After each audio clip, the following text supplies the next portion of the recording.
Assalamualaikum warahmatullahi wabarakatuh. Hai teman-teman semuanya, selamat bergabung kembali di YouTube channel ini, Nurul Aji Maritonga.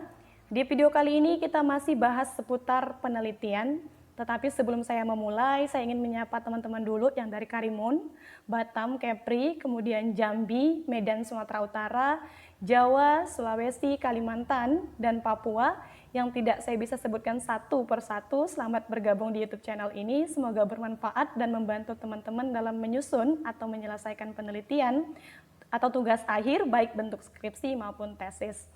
Nah, dan satu lagi sebelum kita mulai, jangan lupa like, subscribe, dan komen YouTube channel ini supaya mendukung sehingga nanti saya juga termotivasi lebih lagi untuk menyediakan video-video yang betul-betul dapat bermanfaat dan membantu teman-teman dalam hal penelitian. Nah, kita masuk kepada pembahasan variabel dan hipotesis penelitian kuantitatif.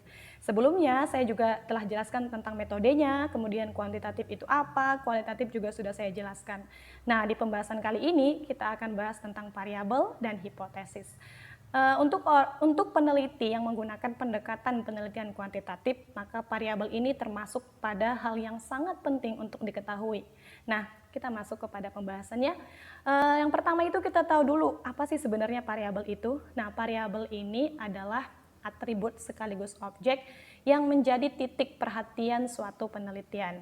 Kemudian Sugiono menjelaskan bahwa variabel adalah segala sesuatu yang berbentuk apa saja yang ditetapkan oleh peneliti untuk dipelajari sehingga diperoleh informasi tentang hal tersebut, kemudian ditarik kesimpulannya. Tidak hanya itu, Arikunto juga menjelaskan bahwa variabel adalah objek penelitian atau apa yang menjadi perhatian suatu titik atau suatu titik perhatian suatu penelitian. Oke, nah kita masuk kepada pembahasan selanjutnya. Ciri-ciri variabel penelitian. Yang pertama itu memiliki variasi nilai. Jadi, variabel penelitian itu harus memiliki variasi nilai. Misalnya kita ingin meneliti tentang prestasi belajar 35 siswa. Maka prestasi dari ke-35 siswa ini harus bervariasi. Kalau sama, maka ia tidak bisa dijadikan variabel. Kemudian membedakan satu objek dari objek yang lain. Ya, jadi siswa itu adalah objek. Nah, dia harus bisa membedakan satu objek dan objek yang lain. Siswa sama objeknya, tetapi pasti memiliki perbedaan, baik dari segi karakteristik, kemudian agama, kemudian jenis kelamin, kemudian tingkat prestasi. Nah, itu yang itu maksudnya membedakan satu objek dari objek yang lain. Yang ketiga adalah variabel harus bisa diukur, ya, harus bisa diukur. Jadi kalau misalnya kepala sekolah itu kan konsep, tetapi kalau kepala sekolah yang profesional, dia menjadi sesuatu yang bisa diukur, ya. Terus jenis-jenis variabel berdasarkan sifatnya, ada dua. Yang pertama adalah variabel statis, yang kedua variabel dinamis. Variabel statis ini maksudnya yang tidak bisa diubah sifat dan eksistensinya. Misalnya adalah jenis kelamin, kemudian umur, itu ya nggak bisa diubah. Tingkat pendidikan, S1, S2. Sedangkan variabel dinamis ini bisa diubah eksistensi dan sifatnya tergantung dari si peneliti mau meneliti apa. Gitu, misalnya prestasi belajar siswa, kemudian kompetensi pedagogik guru, gitu ya. Nah, kita masuk kepada jenis-jenis variabel. Jenis-jenis variabel itu ada 5 ya teman-teman. Yang pertama adalah variabel bebas. Biasa juga disebut independen, kemudian stimulus, kemudian prediktor, ya. Maksudnya di sini apa? Variabel independen itu atau variabel bebas itu variabel yang mempengaruhi atau yang menjadi sebab berubahnya atau sebab perubahan atau timbulnya variabel terikat. Sedangkan yang kedua adalah variabel terikat. Variabel terikat atau dependen biasa disebut adalah variabel yang dipengaruhi atau yang menjadi akibat karena adanya variabel bebas. Saya kasih contohnya, misalnya hubungan motivasi kerja dengan kinerja guru. Maka motivasi kerja menjadi independen, variabel independen, sedangkan kinerja guru menjadi variabel dependen. Oke, kita masuk kepada pembahasan selanjutnya. Yang ketiga adalah variabel moderator. Variabel yang mempengaruhi, bisa memperkuat atau memperlemah hubungan antara variabel independen dengan dependen. Variabel ini juga disebut variabel independen kedua.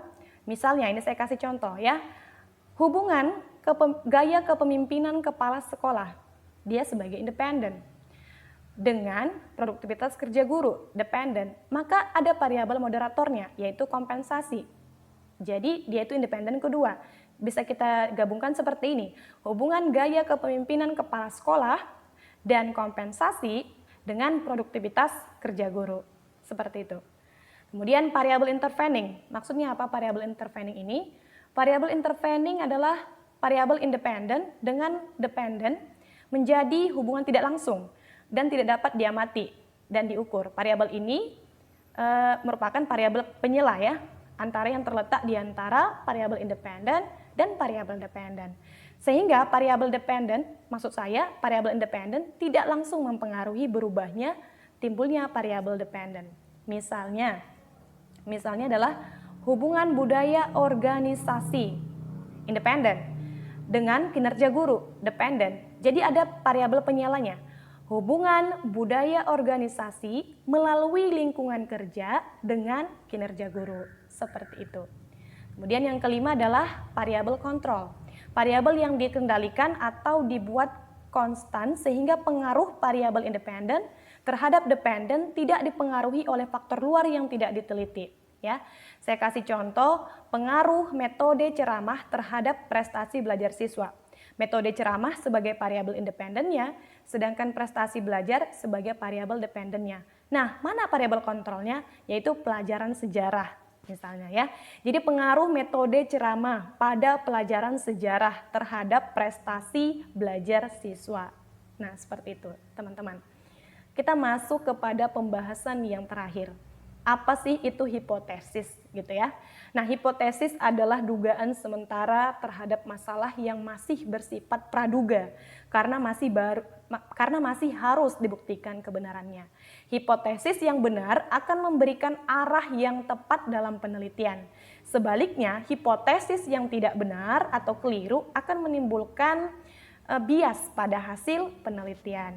Jadi bentuk-bentuk hipotesis ini ya terkait dengan rumusan masalahnya ada 3. Yang pertama hipotesis deskriptif, yang kedua hipotesis asosiatif, yang ketiga adalah hipotesis komparatif.